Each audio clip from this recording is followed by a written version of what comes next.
What is going on? Matt O'Leary back with another video, and boy do we have a ton to get into in this one, as it is the NFL owners meetings, and Robert Saleh spoke to the media and gave us a ton of juicy nuggets for the New York Jets. So I'm kind of just going to go in order here and give you the highlights, the big quotes, and just react to each one as we go. Obviously, things started off with Aaron Rodgers. He was asked about the situation, and Robert Saleh says, "I've got nothing on that one, guys. Whenever it gets done, it'll get done." There's really no rush on that one. I think this week would be the perfect time for something to happen with everyone together, GMs, coaches, the owners. We know the Packers don't technically have an owner, but you know the story. I think now would be a good time for that to happen if it's going to happen before the NFL draft. He's not going to really give too much away on that one. Now, Robert Saleh was also asked about Odell Beckham Jr. He's heavily been connected to the New York Jets, and he says there's always going to be interest in any great player, which this one feels like it's happening. I'm not the biggest fan of this one. I understand it a little bit more now with Elijah Moore off the roster, but there's been a connection. When there's smoke, there's flames, right? Isn't that the quote usually? There's been a ton of Odell Beckham Jr. smoke, and Robert Saleh talked him up. So does that mean that he is coming to the New York Jets? We will have to see on that one, but there is very evidently interest there. Now, this one I also found a little bit interesting too when talking about Corey Davis, because most assume that one, Corey Davis would either get cut or he would be a part of the Aaron Rodgers trade. Well, apparently, maybe not. There's a chance that Corey Davis could be here, as he said he definitely would like to keep Corey Davis. I mean, again, these things are not written in stone. It's not 100% this is what's happening, but that would be a surprise to many, as, again, most people chalked him up as like, oh, okay, he's a cut candidate. You free up the $10.5 million. You move on with your day, especially when you've added at the wide receiver room. And would they add Odell and keep Corey? Would they do both? Would they just maybe keep Corey Davis? I don't know, but they supposedly really like him, which is not a surprise. He's a vet. He's a leader on that team.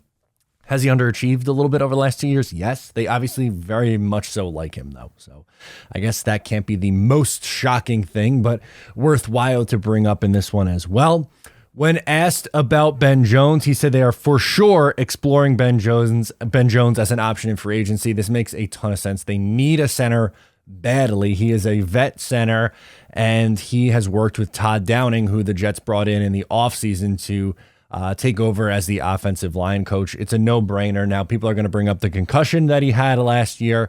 Yeah, that scares you. This is a one-year flyer kind of deal, a 1 year when you're going for it kind of thing. That doesn't stop you from then drafting a center early in the draft, and that is something that I still would expect the Jets to do. You can draft whichever one you like. If JMS is there, you guys know how much I love him, take him. If it's Whippler or Tippmann or Avila, whoever else you want to take at the center position, you can sit them for a year behind Jones. And if there's an injury to Jones, you have someone who you feel comfortable plugging in and playing right away. Again, that one seems like a no-brainer. I'd be shocked if he's not a New York Jet. This one rubbed a ton of people the wrong way. This next one, where Robert Saleh said Zach Wilson is the Jets' number 2 quarterback. So, again, could that change? Sure. I'm not anti-adding a veteran. I think it would make sense to add another cheap veteran to this mix. Pretty much just redshirt Zach Wilson this year. But if that's what it comes down to, one, you hope that Aaron Rodgers just doesn't get hurt and it doesn't become something that you need to worry about. But maybe they really do believe in Zach Wilson. Maybe they really do think like, hey, if there's an injury into our guy Rodgers and he goes down and Zach has to come in, maybe we'll take that step. I don't know. I think it's risky to put all your eggs in that basket right now. I think you probably should just redshirt him, but I think there's a good chance he's going to be here. And if he's here as QB2, again, a redshirt probably would make a little bit more sense. He did win games for them last year. He kind of lost the locker room. He regressed in a lot of areas. Hopefully the mental reset worked with Zach Wilson, because, yeah, that could be ugly if he has to come in and play. But if he comes in and plays well, maybe it's a good problem to have. That seems like a big if, but who knows? Like, and again, that one, people were pissed. We know how much people love the backup quarterback spot. I would still, again, reiterate, I would still like them to probably add a cheap veteran to plug into that quarterback room as well. Not Joe Flacco, but maybe Zach Wilson is going to be QB too. Oh boy. This one is another surprise as Robert Saleh spoke on Carl Lawson, and he said, I'll speak for Joe, meaning Joe Douglas on this one. Pass rushers don't grow on trees. He will be here as long as he can walk and play. They love themselves some Carl Lawson, and which is something that I felt for the last few weeks here. They are going to do everything in their power to bring him back. Are they going to restructure him? I think he absolutely is a restructure or maybe extension candidate. I know that sounds weird. He's like coming off an okay season, was hurt the year before that. Extend him.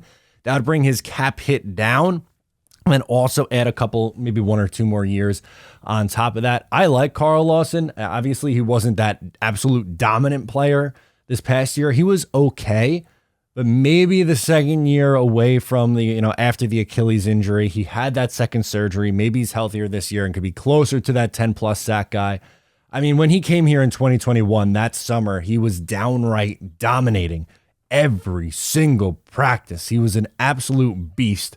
It'd be great if he gets to that point, but they like Carl Lawson, not super crazy that they want to keep him around.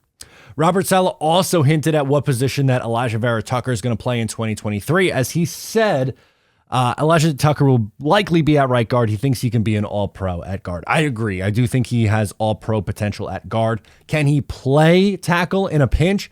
Yes, but I prefer him inside with Laken Tomlinson still here. AVT at right guard makes a ton of sense. I love just putting him in a position and just like forgetting about it because he bounced around a ton. He played left tackle, he played right tackle, he played right guard. He played all over the offensive line last year. He played left guard as a rookie. I love that he's a chess piece and can move all over the place, but let's also be fair to this kid as well and just get him in a spot and let him do his thing. I love AVT. I think he's going to be back. I think he'll be healthy. I think he'll be fine and very good in 2023. And if he is playing guard, I think he has a very, very, very good chance of being an all-pro. I don't throw that term around loosely. I don't think, willy-nilly like, oh, this guy's an all-pro, that guy's an all-pro. No, I really think that's how good he can be at that position. An elite, a top 3 guard in the league. That good, kind of. So impressive stuff. Now, he was also asked about another big free agent, big in name, not really big in production at this point in his career, Ezekiel Elliott. And he said, we're happy with our running back room. Could they look to add? Sure, absolutely. But Ezekiel Elliott probably feels unlikely, which honestly, I'm okay with. It's so funny. The 3 teams that Ezekiel Elliott named, the Jets, the Bengals, and the Eagles, all 3 pretty much came out and said, we're good. We're okay. Which is kind of hilarious. But yeah, I'm very obviously a wish list for Ezekiel Elliott, not 3 teams that are in on Ezekiel Elliott. So Breece Hall depends on how he's going to be coming back from the injury. Michael Carter, I expect to rebound this year and be closer to rookie version. I liked Donovan Knight. They very much so like Ty Johnson. And we'll see if they add anything else after that. And then finally, the very last thing he hit on was Mecole Hardman asked, what does he bring to the offense? Gas. Hell yeah, he does. Give him the jet sweep, get him the ball in space, and he's a kind of a deep threat. He can be a deep threat at times. Higher ceiling guy than Braxton. Love the move. He can be a special teamer. I'm excited about it. So those are the biggest takeaways from Robert Saleh. He gave a lot of nuggets. So I want to hear from you. What are your biggest takeaways from Robert Saleh's press conference? Sound off below. I'm Matt. Catch you next time.